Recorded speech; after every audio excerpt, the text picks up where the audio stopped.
Well, that was a competitive game until it wasn't, which was only 4 minutes. Oklahoma City, an absolute blowout win over Minnesota. This was a game that, from the jump, really, I mean, 3 to 4 minutes in, Minnesota tried, but after Oklahoma City got up 11-3 and just really started running with it, this was a game that just didn't feel like it was going to be close. Minnesota's body language is horrible. There was a lot of just looking like they didn't want to be there. And Tyler, this is something that we had talked about a little bit. That you were spot on with. Minnesota's going to win a game at home. They're going to play incredibly competitive. But if it's not 2-2 going back to OKC, it's going to be a very ugly game five. I think we'd kind of both believed that possibility was here. You wanted to see if Minnesota would step up and rise to the occasion. And boy, they just did not. Julius Randle was MIA in the first half, showed up in the third quarter. It was way too late by that point. You look at Anthony Edwards, he did not have a good game again, 7 for 18, couldn't make it three once again. And that's not all on Minnesota. Some of that is the Thunder do have an elite defense. That's something that's been talked about all year. That's nothing new. This is a 68 win team for a reason. There's a lot we could go into about OKC's dominance, but I think that's better saved for once we get to the finals. We'll have a finals preview video that'll be coming out later on next week. But for OKC, I mean, this was another statement game that your big three has arrived. SGA, another great performance. J-Dub and Chet showing up once again, staying consistent. That's what Oklahoma City has been showing all year. But my goodness, this is another one of those games where when they play like this, who's stopping them? Exactly. And, it's scary to watch for a lot of people because they go, geez, like I said, how do you beat these guys? But, this game, funnily enough, kind of reminded me of the game three in the series, right? Where you mentioned it, Minnesota did not look like they want to be there in the same way that Oklahoma City didn't look like they wanted to be there that game three in Minnesota. So, problem is with that, one of them was elimination game, one of them wasn't. So for Minnesota, it's got to be disappointing as a fan to watch that and say, "Where's the fire? Where's the emotion to get out there and go take care of business? At least put up a fight."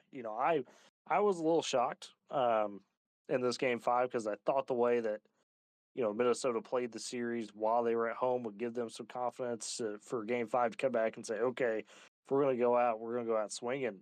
And they didn't. There's just no punch. There was no counter punch, even. So that was shocking to me. I mean, it was one of those that you could kind of tell this was going to be a rough day for Minnesota, even when Oklahoma City was still taking a while to set up, where they were getting wide open looks and just nothing was falling.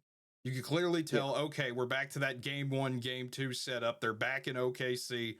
Things are not going to go well for them. Jaden McDaniels, 2 for 13. Just absolutely horrible. Nickeil Alexander Walker, 0 for 8. Absolutely abysmal performance. And that's what Minnesota had to have. Your two main stars have to step up in Ant and Randall, and then your bench has to contribute. That was the only key to success. We saw that in game three. We saw that in game four. The bench goes away, and it's a game that Oklahoma City, they win by 30. It could have been worse than that. It really could have. There were times where it got close to 40 for a while. It was just absolutely abysmal for them. But for OKC, obviously, this is what you expected to happen this year. After last season, with how that went, won 57 games. You were the best team in the West in the regular season. You get beat in the second round. You come back. This was the expectation this year to go to the finals. That's something I know we had talked about multiple times. This felt like a finals or bust year, especially when you get to the postseason. And for OKC, I mean, Tyler, put this thing into perspective because this has been a rebuild that, for 5 years now, basically, you could say, from when the tanking started to the play in to now. Just put this into perspective about what this means for Oklahoma City. It vindicates everything that's happened since that rebuild started. You could argue, I've had conversations about this with non OKC fans in the past. Some argue that once KD left town, that's really when the rebuild started. Obviously, Russ wins an MVP after that, so I don't know how you make that case. But really, from the time that Russ Westbrook left, they went through a little couple different iterations and got to this point. I think it's a testament to not only Sam Presti's savvy, Thunder general manager, but also the commitment by Shea Gilgeous Alexander. Remember, when he came to the Thunder, it was still considered a team that would be a playoff contender. Maybe not a championship contender, but at least to get to the playoffs. And he had to go through those couple of years where the Thunder knew they were going to be bad. They knew that they were going to stockpile draft picks and stuck with it. He believed in the vision. He believed in what could be. So to get that type of commitment is special. That's what makes SGA special. People wonder what's so big about him. It's the fact that he buys in to the team, which is something that I think honestly kind of rubs people the wrong way. Like you look at how Ant's been treated in this series, the narrative around him in the playoffs of, he's not taking control enough in some of these games. You don't always have to take control. And I think SGA, better than any superstar in the league, maybe Halliburton's kind of getting to that point where they understand when it's not their night, hey, I've got other guys I can lean to and fall on, and they could be the reason why we win. And I can play my part in that, but I don't have to will us to win, right? Now, not every superstar in the league has that gift of being able to have the people around them to do that. But for the most part, when you see those guys lean into that, that's not common. And I think that is part of the reason, not only why you're seeing Oklahoma City do what they're doing, but we'll talk about on the Knicks Indiana side of things. That's why Indiana's where they're at. A guy like Tyrese Halliburton, a guy like SGA, both of them bought into understanding, yeah, we know who we are, but at the same time, we've got to, it's got to be a team effort. And so I know not everybody else does, but I appreciate seeing some team basketball happening. That's something we haven't seen really. You saw glimpses of it with Golden State's dynasty run in the mid 2010s, right? And before that, it was really San Antonio. The Spurs was kind of that idea of that. So to see that brought back and have the success it has is very comforting. And then again, for just the Thunder itself, it's vindication of everything.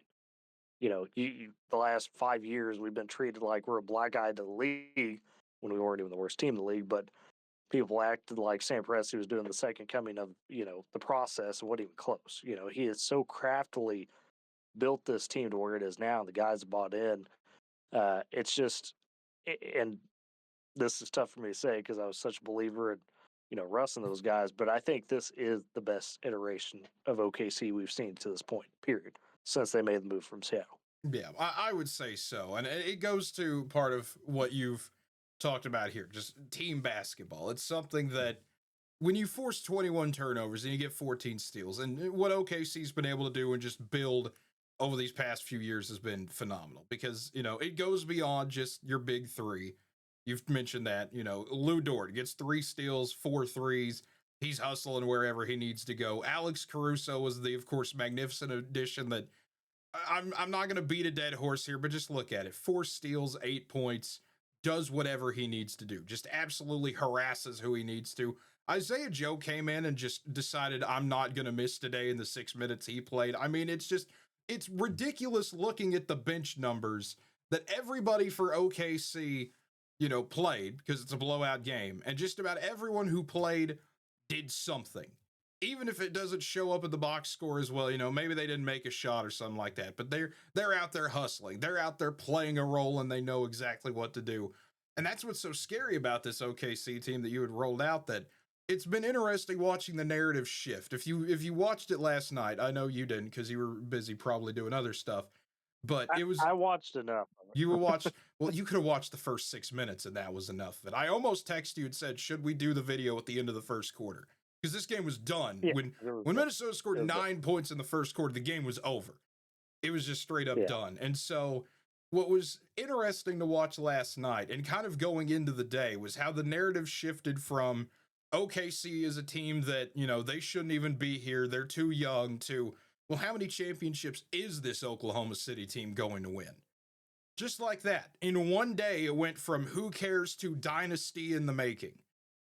It's amazing to see how that shifted over the course of game, because this is something that OKC fans have seen the vision of this for years coming together. They could see, okay, if we play all our cards right, and you absolutely have, this is the team you were looking forward to. And you've still got, you'll have to pay Chet, you'll have to pay J-Dub, you'll have to see how that all makes its way out financially. But now if you're Oklahoma City, you've destroyed Minnesota, which, by the way, for Minnesota, back-to-back years you make the Western Conference Finals and only are able to win one game. That's got to be brutal for Timberwolves fans. I'm sorry. That's just Minnesota sports for you, unfortunately. They know that better than anything else.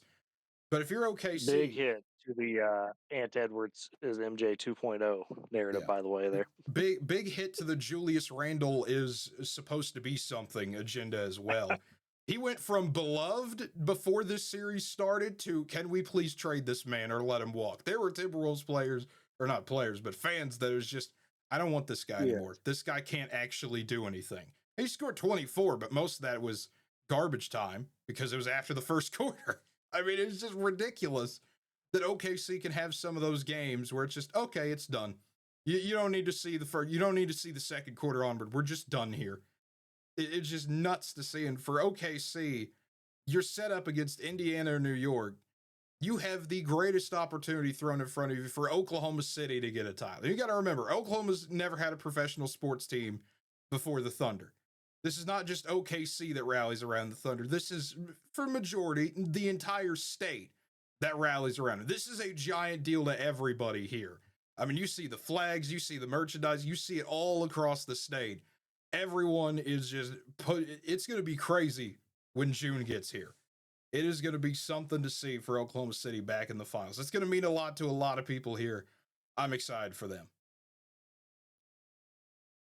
oh, absolutely. I'm excited for you as Side note, well. we were talking about the broadcast. Dorisburg, if you ever show your face in Oklahoma again, we might have some issues. Well, Good she Lord, guess don't get what? me She's going to started be on that. back in a week. So take your grievances out. Telling you, telling you.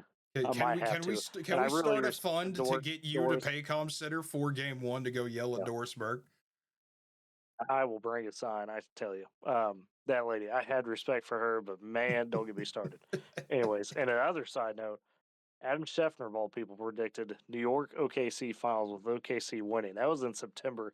He joked he would have to apply for ESPN Insider NBA side of it. He might have to because that's a heck of a prediction from the football guy. Yeah, So, and there's still a way New York half of could it's get gonna be there. right. Yeah, it would take a lot, but Yes.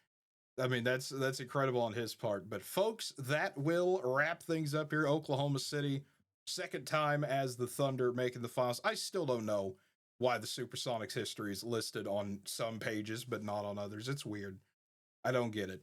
Just let Seattle's history be Well, it's 'cause Seattle's everyone else. Oklahoma City, yeah, Oklahoma City doesn't want to really claim it, and Seattle fans jump on us all the time for that. And it's like we don't want your history. Yeah, We agree on this, you know. yeah. They're like, you guys just take our stuff. We didn't take nothing. The owners did it. Take your grievances out with the owners. We're not going to boo the team because your guys' parade got ruined. I'm sorry. It sucks. I hate it for you, but I hope the NBA gives Seattle back franchise so we could hear the end of that complaining. I want OKC's records to be OKC's. That way, Russell Westbrook is the best player in Oklahoma City history. Steven Adams next. That's another video, another story for Oh another day. gosh. Then SGA and so on and so forth. All I'm going to say, and this could be its own video, when Seattle gets their team back, that first game better be OKC at Seattle. For the content, man. Adam Could you Silver, make imagine? that happen. First game back, first home game for Seattle needs to be at home against OKC.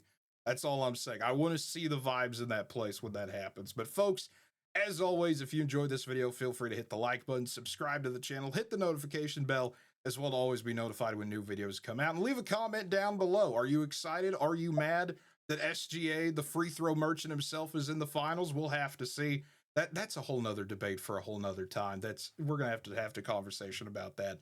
People on social media are crazy. But either way, folks, if you're listening on Spotify, give us a 5-star review over there. And until next time, have a good one, everybody.